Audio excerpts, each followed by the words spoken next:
So I saw Spider-Man. Alright, I'm a massive Spider-Man fan. I mean, what gave that away? So this is not going to be a regular spoiler review. It's going to be a heavily biased Spider-Man fan video where I'm going to be gushing about this movie, okay? So just prepare yourself. So being a Spider-Man fan, it's been a bit of a journey to get to No Way Home. Obviously, growing up, I've been a huge Raimi fan. I watched, well, all three of them a lot, but the third one in particular, I just love the action scenes. Venom, yeah, Avia Raj, you're right. I love Venom. Kids love Venom, you're right. The Garfield movies, they obviously came at a cost of me not getting Spider-Man 4, so I was a little initially upset about them. They have somewhat grown on me. I don't like the second one, but the first one's like, yeah, I can watch it, it's passable. Then we get to Tom Holland, who is arguably my favourite Spider-Man. I mean, does he have the most beloved movies? I don't know. Like, sometimes I go on the internet and I just see a lot of Iron Boy Jr. everywhere, and I'm just like, really? That's what people are taking out of Homecoming? The movie where he goes against Stark's orders directly and becomes a superhero even after his suit's taken away and always tries to do the right thing despite Iron Man? And also rejects his suit at the end and to become an Avenger and, you know, to live out that whole fantasy because he wanted to be a friendly neighborhood Spider-Man. But, you know, yeah, Iron Boy Jr. Okay, maybe a little in Far From Home. Oh, just have the glasses, Parker. Yes, those glasses that have goddamn military drones that can take out anyone. Good thinking, Mr. Stark, but he's kind of a villain, it's fine. Right off the bat, I just gotta talk about the performances. Tom Holland, Zendaya, Jacob Batalon, even Marissa Tomei, they've actually really amped up their performances for this film. Like, I just obviously watched Homecoming right before watching this movie, so it's just kind of nice to see. Essentially, they're all, well, it is Tom's second appearance, but everyone else is first. Well, actually, no, Marissa's also Civil War. So, you know, the other two's first appearance. It's really nice to see.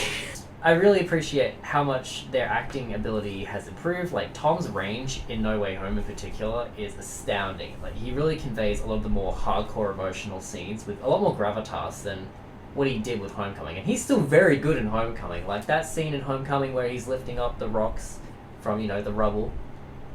Very good description. I think it's iconic. He does a great job with that. But in No Way Home, I think they're just on another level. And they didn't just get the heroes back, but obviously they got the villains as well. They got Willem Dafoe back, first off. Thank God. Iconic Green Goblin, best out of the bunch. His mannerisms in this film are off the charts. His physical presence in this film is just... He hasn't skipped a beat. In fact, I think he's even better. And Melina as well. You can tell that they just basically picked up right when they left off from their characters and continued on. And it's even better than last time. Like, I have absolutely zero complaints with those two performances. I also really like how Jamie Foxx actually came back as well and gave a substantially better performance, given the fact that he's been given a substantially better role this time around. In fact, I think it actually is quite in line with his TASM 2 initial portrayal of the character, as he's quite insecure in that version. Whereas in this version he's more confident. Here's just my own little headcanon, is that he's actually portraying a false sense of confidence. In terms of Sandman and Electro, I'm kind of okay with it. The advantage of bringing the villains back is that you get to write off the character development of the previous two films that they were in. The problem is it doesn't really work for Lizard because he kind of didn't have anything, so we make him a parody character. That part's fun. Sandman, I kind of felt his character arc was complete. I did like how he didn't really he initially trusted Parker, helped him out, and then didn't really trust him. I think that really works as well. And who could forget, my favourite Spider-Men have returned. Both Tobey Maguire and Andrew Garfield actually came back for this movie. Tobey must have been just like, double the money. I feel kind of bad for Andrew though for the last at least 8 months or whatever, just having to deny on every press tour event, oh, I'm not in it, please, I'm not the werewolf, like, I'm really not. I am really glad ultimately that they came back. I was a little apprehensive, I will admit that, because I absolutely love the ending to Spider-Man 3. I think it is probably one of the better endings to a superhero franchise, only because of the ambiguity. It's so open-ended, but, you know, it's hopeful, and I feel like continuing that posed the risk of ruining that ending for me, but no, they handled it really well in the film. Andrew Garfield, obviously, I did want him back. He got shafted, but, you know, if he's going to come back, you got to have Tobey back. You can't just have one or the other. I don't think I'm forgetting any other cameos. Oh yeah, Dummy. How could I forget Dummy? Honestly, I will admit, I was so happy when I saw him. Because I like him a lot in the Iron Man movies. He always gave me a chuckle. So it's kind of nice to see where he ended up after Endgame. Alright, properly speaking on Matt Murdock's return, thank God. He's actually back. He's played by Charlie Cox. He did a really good job in that one scene he was in. Alright, let's get into some of the story now. Let's have a bit of fun with this. So, initially when I heard about some of the areas of the movie where Peter frees the villains, for example, I just heard that one just off the rack. I'm like, are you serious? He did that last movie. You'd think he'd learn his lesson. And he did. Kinda, because it's not how I thought it played out. It played out in a really smart way, thank goodness. The whole idea of curing the villains and trying to right the wrongs of past Spider-Man is honestly brilliant. For Peter that hasn't encountered these villains yet, to be so selfless, to go out of his way to try cure them and give them a second chance, is completely in line with his character and just, yeah, again, highlights his selflessness. That's a through line of this film. He's always trying to help MJ and Ned try to get to university. That's why he tried to do the spell in the first place. But it's his selflessness that keeps causing problems for him. He loses May, he loses all of his connections towards the end of the film because he's trying to do right for others and not for himself. It's a tragic plot, but it works so well. And I really appreciate the fact that he actually was succeeding initially. Like, he did cure Doc Ock. I also love the point that Osborn makes about how his powers and the villain's powers aren't necessarily a curse, but they can be seen as a gift because it links all the way back to Spider-Man 1's mythology of how these powers can be seen for Spider-Man as both a gift and a curse.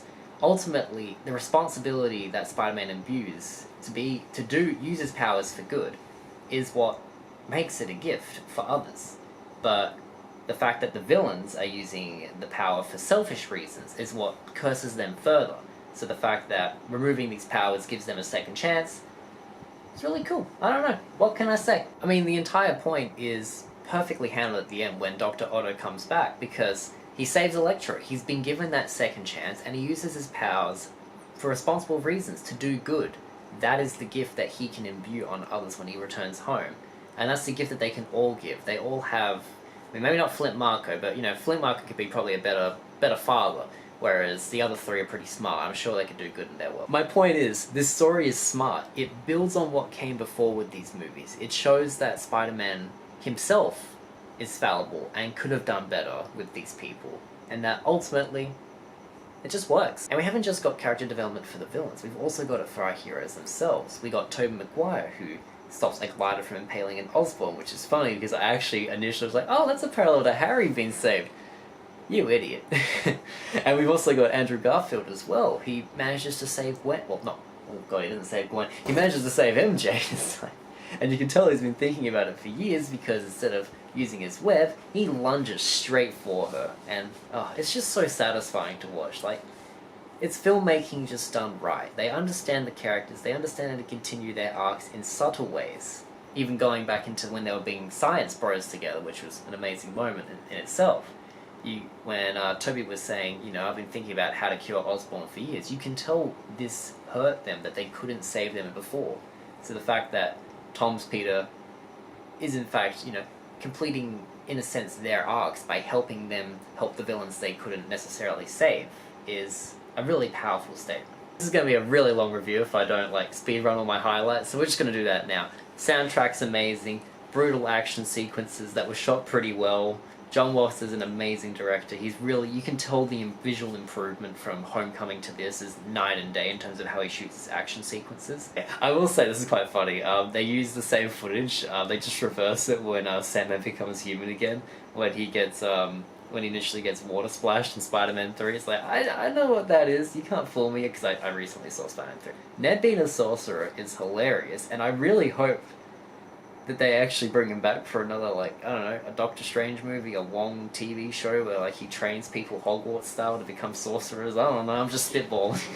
I want more Ned. Jacob Batalon is amazing. I know I already said it, but I love Jacob Batalon. He's so good. He's just so good as Ned.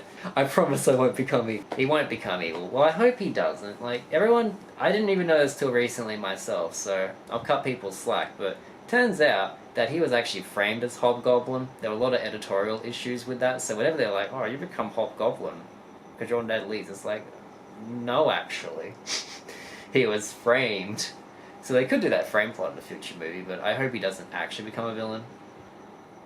Oh yeah, I have to say this one last thing as well. There's going to be a new Bully Maguire meme format when, you know, he does the whole web shooter organically, and he's like, oh, you can't do that. It's like his little mannerisms, I'm like, oh, that's a Bully Maguire moment right there. Also, Defoe giving that little fun little callback of, I'm something of a scientist myself. It's like, oh, it's just skipping to the ending. It's bittersweet, but it's an incredibly powerful ending for this franchise. He's lost all of his friends, he's lost pretty much all trace of his existence outside of Spider-Man. He's lost all his connections to the major Avengers team in the MCU going forward, so he's kind of forced to become the friendly neighborhood Spider-Man for a while, shrinking down that scale of the films for the next one at least. It's honestly brilliant. Him being in a $2 million New York City apartment, though, was a bit sus, but I'll allow it. I hope, just speculating for the fourth movie, he gets a photography job for the Daily Bugle to try to repair his image. Betty Brant's probably going to be there as well as the assistant. Like, we're getting back to a smaller scale as well, so I mean, I did want Craven. I know that was their original plan, but since they're doing a solo film for that, I'm going to say I want Black Cat, and I want Black Cat and MJ to be in the film, but we don't really get to interact with MJ. It's just going to be Tom from a distance, kind of like in TASM 2 with Gwen, how he's just from a distance looking on the life that he wants to have, and then Black Cat's going to be the temptation towards more of the Spider-Man life, getting more involved in that area. Very much like the Spider-Man 2 video game, actually, if you know what that is. Alright, I'm going to be honest, I've been trying to be a good movie reviewer. I've been trying to find some flaws that actually annoy me with this movie, just to try and remove my bias lenses, but yeah, I'm having a bit of trouble with that. Like, the closest I've got is some of the shot compositions are a little wacky, with a bit too close on Tom Holland's face a couple of times in the third act, and that's pretty much it. Overall, like, yeah, this movie gets a 10. I don't give 10s out often, by the way, but my channel's kind of so new that I've got Fast and Furious, which is like, I don't know, an 8, and this is a 10. It's like, yeah, you're really good at reviewing. I know. Awesome. I'm going to leave that video here for today. If you guys liked the video, obviously click the like button, comment down below, and subscribe for future videos. Have a happy day, everybody. See ya!